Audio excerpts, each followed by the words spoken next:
अस्सलाम वालेकुम दोस्तों, हैदर वॉइस चैनल में आप सबको खुश आमदीद। आप दोस्तों से गुजारिश है कि हमारे चैनल हैदर वॉइस को सब्सक्राइब ज़रूर कीजिए और साथ ही बेल आइकॉन के बटन को दबा दीजिए ताकि हमारी अगली आने वाली वीडियो का नोटिफिकेशन आपको मिल सके। दोस्तों, पेश खिदमत है कहानी शैतान का दूसरा हिस्सा।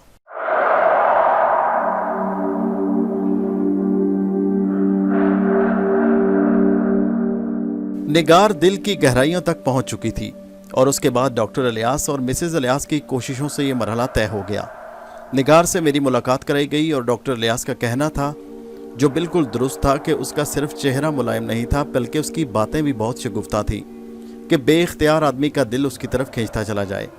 मैंने खुद ही उससे अपनी ज़िंदगी का साथी बनाने का तज़किरा किया तो उसकी निगाहें झुक गईं। उसने किसी कदर गमगीन लहजे में कहा, मेरे नाम के साथ एक कहानी वाबस्ता है, आपको इल्म है उसका? हाँ निगार, मुझे इल्म है और मैं नहीं जानती कि इस कहानी में कहाँ तक सच्चाई है। तुम्हें अपने माजी के बारे में एक भी लफ्ज़ याद नहीं आता?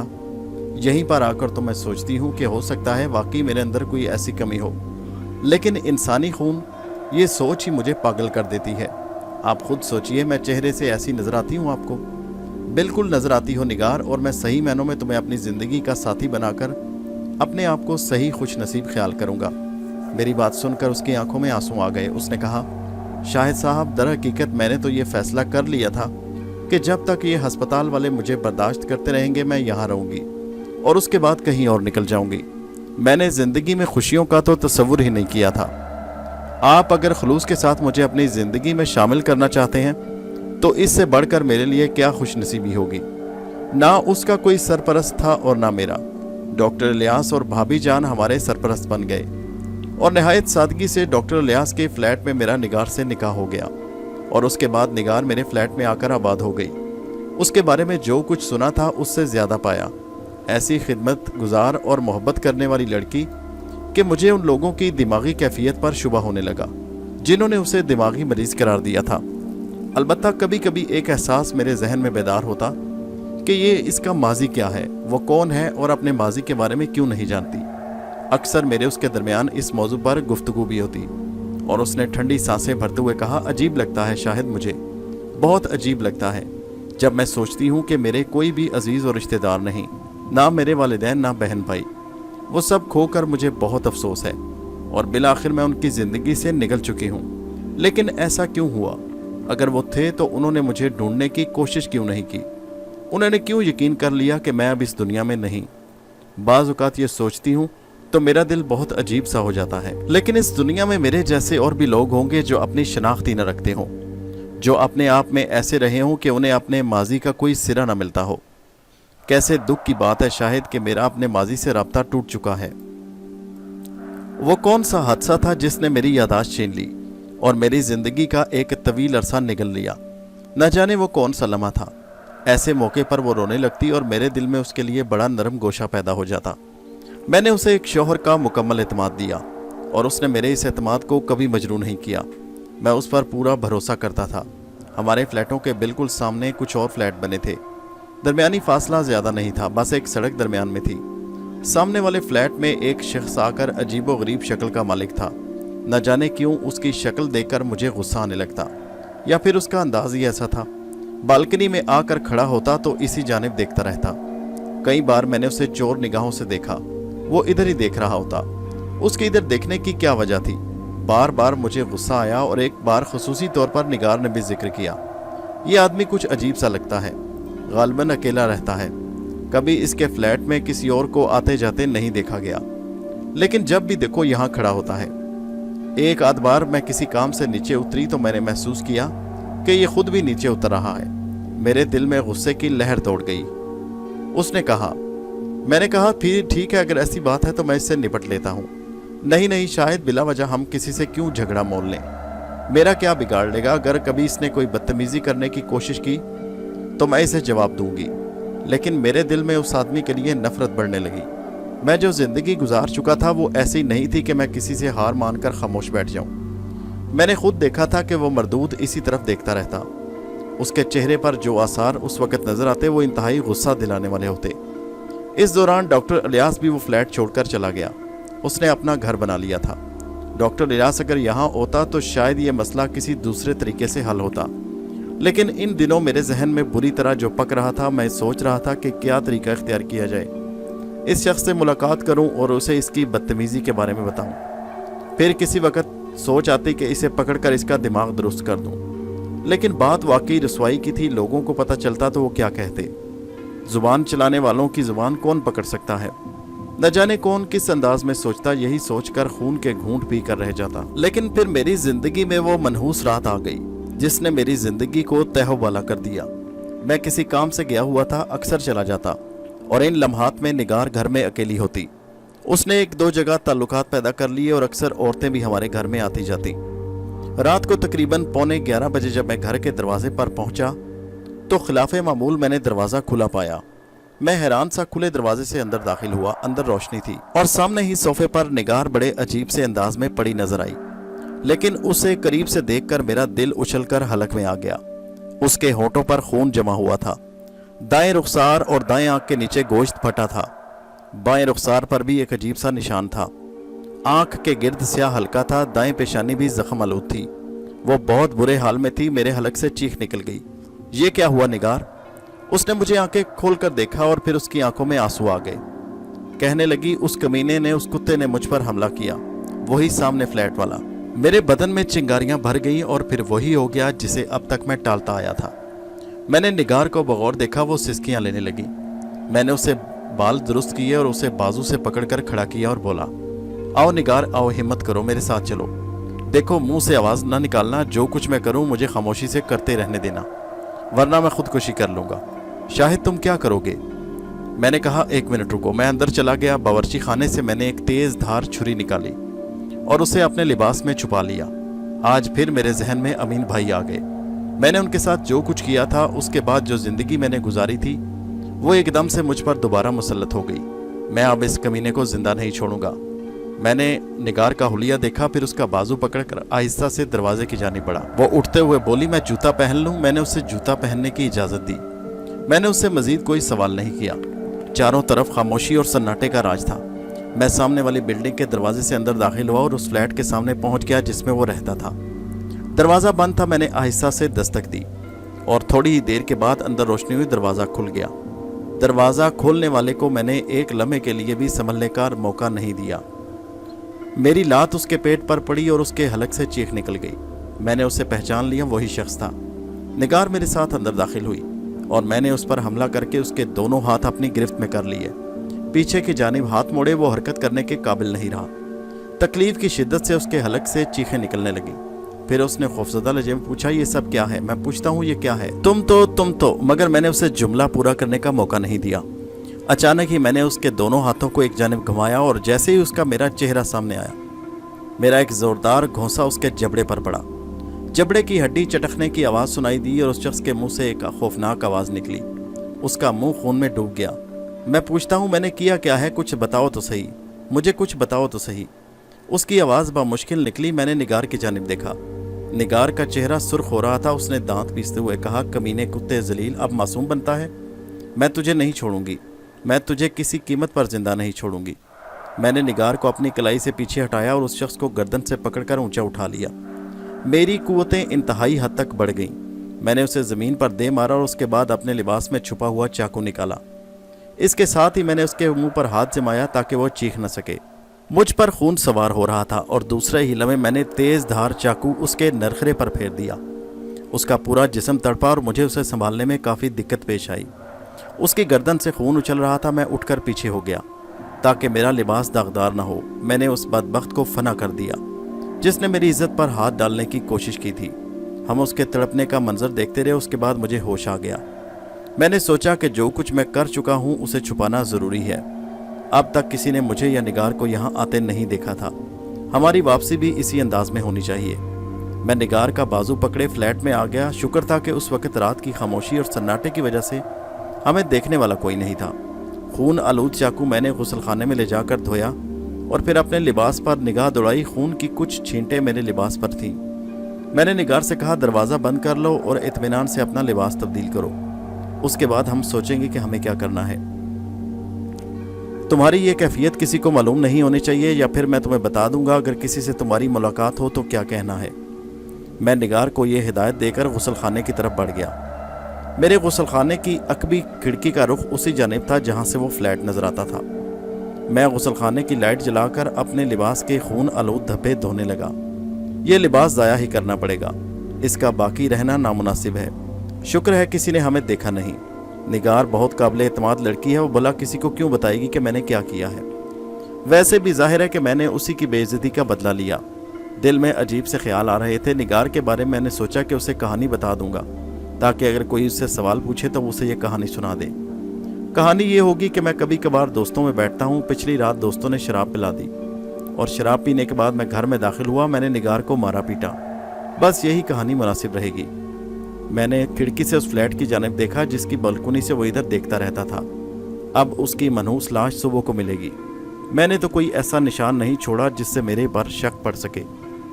फिर शक हो भी कैसे सकता है। लेकिन फ्लैट की तरफ देखते हुए मेरी आंखें हैरत से फैल गईं। मैंने उस बिल्डिंग के दरवाजे पर किसी को देखा। उसका हुलिया और अकबी हिस्सा मेरा जाना पहचाना था। मैंने हैरानी से देखा, निगार, वो निगार ही थी। यकीनी तौर पर वो निगार थी। लेकिन निगार वहां इस वक्त क्या करने गई है? मेरा दिल उछलकर हलक में आ गया। निगार दोबारा क्यों गई? क्या बात हो गई? क्या निशान वहां रह गया कोई? हमने जिसे ख़त्म करने के लिए निगार का वहां जाना ज़रूरी हो गया। क्या बात है। बदहवासी से मैंने लिबास तब्दील किया और हाँफता कांपता फ्लैट के बैरूनी हिस्से में आ गया। निगार फ्लैट में नहीं थी। उसके बाद मैं फुर्ती से नीचे उतरा और उस बिल्डिंग की जानिब दौड़ लगा दी। निगार कहीं कोई मुसीबत ना खड़ी कर दे, उसे मुझसे कहे बगैर वहां नहीं जाना चाहिए था। मैं तेज़ी से सीढ़ियां चढ़ता ऊपर पहुंचा। फ्लैट का दरवाज़ा खुला था, अंदर रोशनी थी।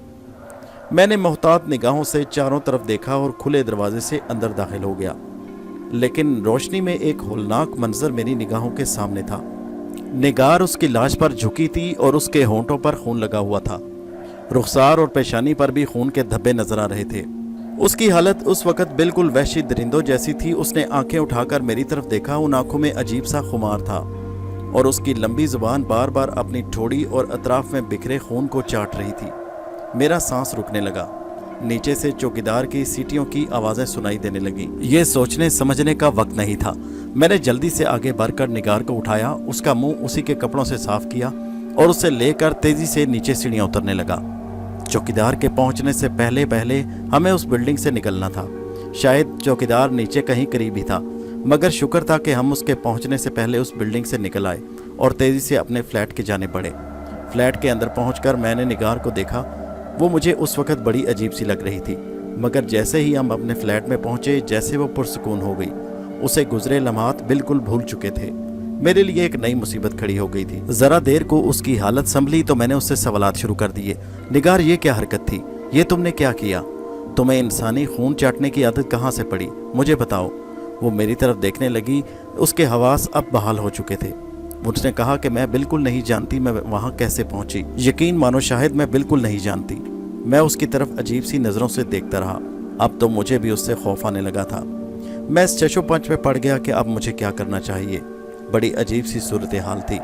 ये ऐसी सूरत हाल थी जो मुझे फांसी के फंदे तक पहुंचा सकती थी। अब मैं सोचने लगा कि शायद उस फ्लैट वाले का इतना कसूर नहीं था। इसमें कसूरवार सरासर निगार ही थी।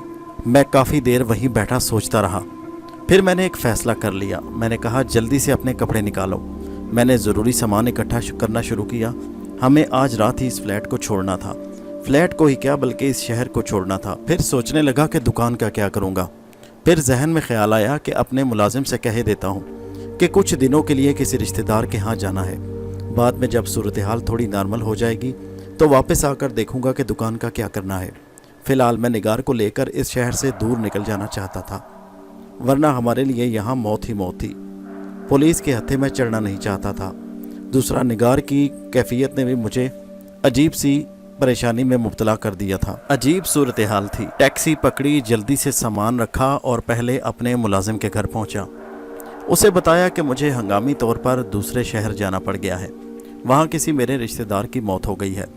तुम मेरे पीछे दुकान संभाल लेना, मैं चंद दिन तक वापस आऊँगा। इतना कहकर मैं टैक्सी की तरफ पलटा। मेरा मुलाजिम मुझे हैरत से देख रहा था। ऐसा पहले कभी हुआ नहीं था, मगर जो कुछ भी था उसे मेरे हुक्म की पाबंदी करनी थी। वैसे भी मेरा एतबार का आदमी था। मैं टैक्सी पकड़े स्टेशन पर पहुंचा। निगार मेरे साथ थी, डरी सहमी।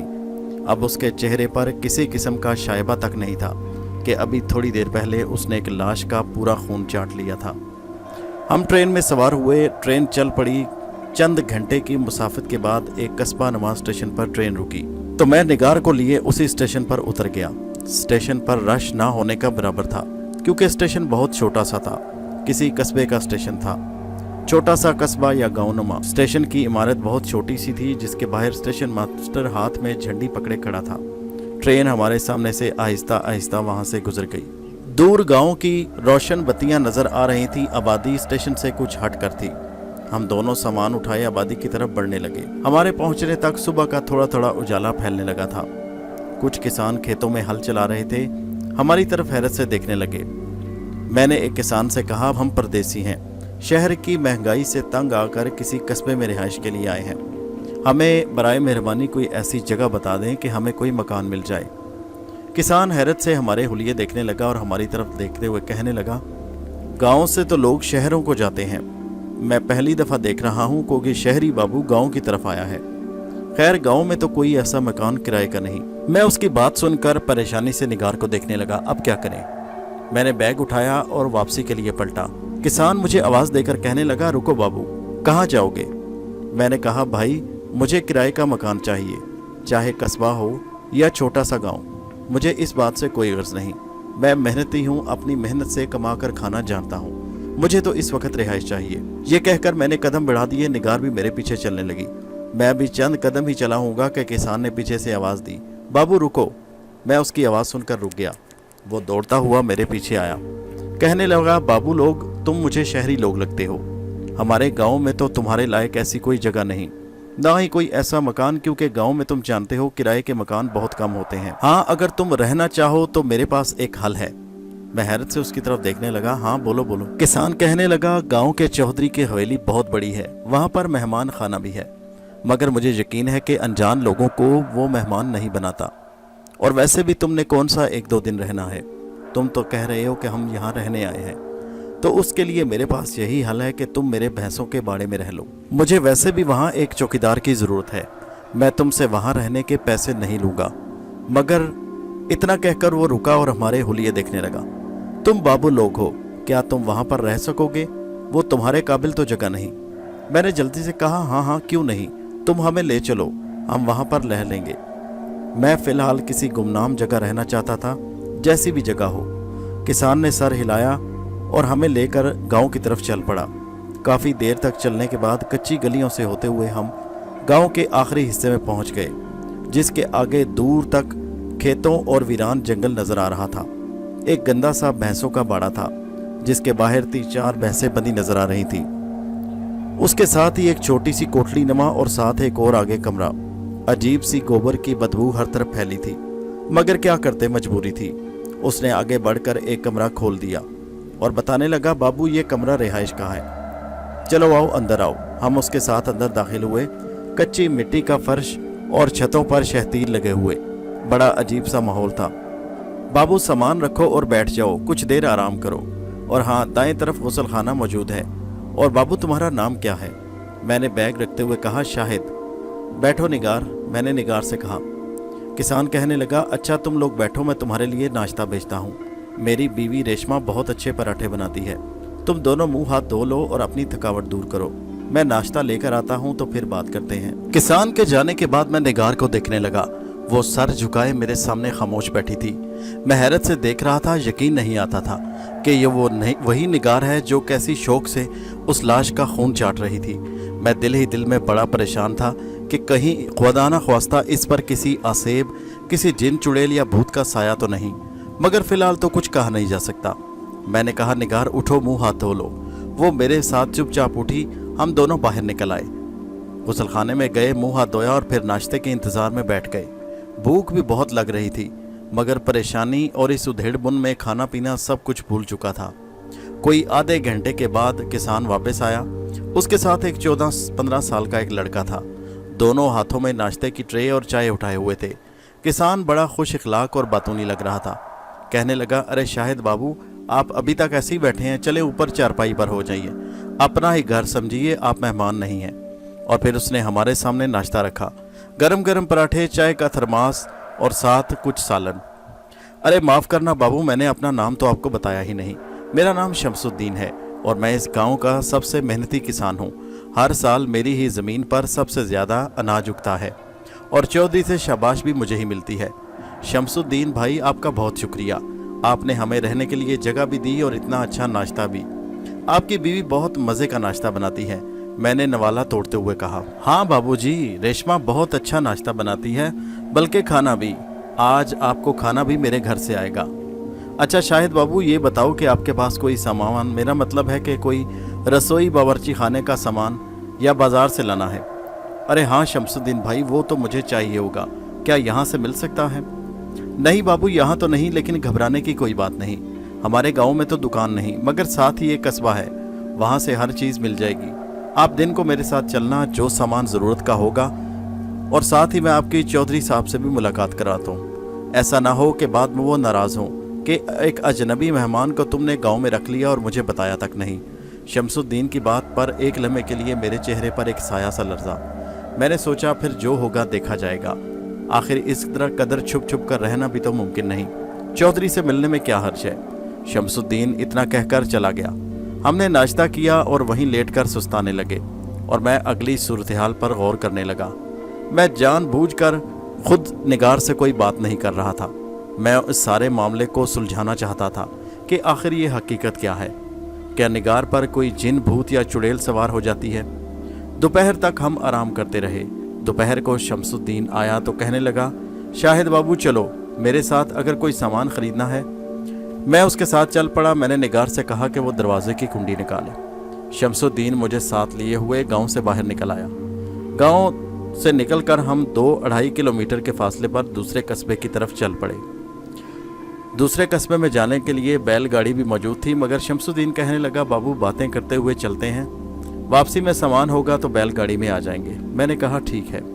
दूसरे कस्बे पहुंचे, वहां सामान खरीदा तो सामान उठाकर वापस लाना मुश्किल था, इसलिए बैलगाड़ी की मदद ली और वापस शमसुद्दीन के साथ गांव आ गया। निगार को मैंने सख्ती से हिदायत की कि यहाँ पर कोई ऐसा काम नहीं करना जिससे हम किसी मुसीबत में फंस जाएं। हम वैसे भी शहर से भागे हुए कातिल हैं, हो सकता है पुलिस हमारी तलाश में हो। हम चंद दिनों तक मैं शहर वापस जाऊंगा, जाकर दुकान का इंतज़ाम देखूंगा और फिर सोचूंगा कि दुकान का क्या करना है। मैं निगार से बहुत मोहब्बत करता था और चाहता था कि हमें इस परेशानी और मुसीबत से छुटकारा मिल जाए। अगर वो किसी जहनी बीमारी का शिकार है तो उसका इलाज ज़रूरी है, मगर फ़िलहाल तो पुलिस से बचना ज़रूरी था। हम इस गांव में रहते हुए महीना हो गया। चौधरी शराफत से मेरी मुलाकात हुई। चौधरी शराफत अपने नाम के बिल्कुल उलट था। नहायत शातिर और तेज़ आदमी था। वो बड़ी तनकीदी नज़रों से मेरा जायज़ा ले रहा था। उसने बड़े कुरेद कुरेद कर सवाल किए कि किस शहर से आए हो और क्यों आए गांव में। गांव में तुम्हारा रहने का मकसद क्या है? आज तक मैंने तो ऐसा नहीं देखा कि शहरों के लोग महंगाई से घबरा कर गाँव का रुख करें। सच सच बताओ शाहिद बाबू, कोई जुर्म करके तो नहीं भागे? चौधरी की नज़रों का मतलब समझकर मैं उसे यकीन दिलाते हुए बोला, नहीं चौधरी साहब, आप मेरा यकीन करें, शहर में हमारा गुजारा नहीं था। शहर में मेरा जद्दी पुश्ती मकान था जो भाइयों ने तनाज़े में मुझसे छीन लिया। हमारी तो फाका कशी तक नौबत आ गई। रहने का कोई ठिकाना नहीं था, कोई माकूल कारोबार नहीं था। इसलिए सोचा किसी गांव में चलकर रिहाइश रखते हैं, गांव में अखराजात कम होते हैं।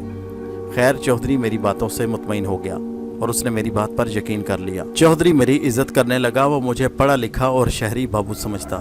अक्सर मुझे अपने पास बुलाता। मैं चौधरी के डेरे पर घंटों बैठा रहता। वहाँ पर कई तरह की बातें होती और आहिस्ता आहिस्ता गाँव वालों से मेरी वाकफियत बढ़ने लगी। इस 1 महीने में मैंने शहर का एक चक्कर लगाया। हमारा शहर यहाँ से बहुत दूर था। शहर पहुँचा, वहाँ मैंने मुलाजिम से मुलाकात की। उसने बताया कि आपकी रिहाइशगाह वाले फ्लैट का मालिक आया था, आपके बारे में पूछ रहा था कि आप बताए बगैर कहाँ चले गए। पिछले महीने का किराया तो आपका एडवांस था, मगर इस महीने आपका किराया नहीं। आप जाते हुए फ्लैट को ताला भी नहीं लगा कर गए। जाते हुए मुझे धमकी दे गया है कि अब आने की ज़रूरत नहीं, मैं फ़्लैट किसी और को दे दूंगा। मैंने उन्हें बताया था कि वो हंगामी तौर पर गांव गए हैं, वहाँ उनकी कोई मातम हो गई थी। वो आपके गांव का पता पूछ रहा था, मगर मैंने बताया मुझे मालूम नहीं, कुछ पता होता तो मैं उसे बताता। मैंने फिर अपने मुलाजिम से पूछा कि कोई पुलिस वगैरह तो मेरा पूछने नहीं आई, तो उसने बताया नहीं, पुलिस तो नहीं आई। मैं मुतमईन हो गया। इसका मतलब था कि वो सामने वाली बिल्डिंग में कत्ल हुआ था उसकी तफ्तीश हमारी बिल्डिंग तक फ्लैट तक नहीं पहुंची थी, वरना ज़रूर हमारी बिल्डिंग के फ्लैट में रहने वालों से भी पूछगिछ की जाती। इसका मतलब था कि हम फ़िलहाल उस तरफ से मुतमईन हो जाएं। मैंने मुलाजिम से हिसाब किताब लिया। हिसाब किताब में ज़ाहिर है कुछ ना कुछ तो रद्द बदल होना था। मुलाजिम कितना ही अच्छा क्यों ना हो, हेरा फेरी से बाज नहीं आता। मगर फ़िलहाल मजबूरी में दुकान मुलाजिम के सुपुर्द करना ज़रूरी थी। मैंने उसे बताया कि मेरे गांव में हालात कुछ कशीदा हैं, हमारे ख़ानदानी झगड़े हैं जिसकी वजह से मुझे अभी कुछ वक्त गांव में रहना पड़ेगा, कुछ मामलात संभालने हैं, मैं जल्द लौट आऊँगा। मुलाजिम मेरी बात सुनकर खुश हो गया। उसे क्या चाहिए था? आज़ादी से सारी दुकान उसके सुपुर्द थी, सारा हिसाब किताब भी उसके पास था। मैंने सारी रकम का हिसाब किया, जो उसके वाजिबात देने थे वो दिए, कुछ रुपए अपनी जेब में डाले और फिर वापस गांव की तरफ चल पड़ा। दोस्तों, ये कहानी जारी है।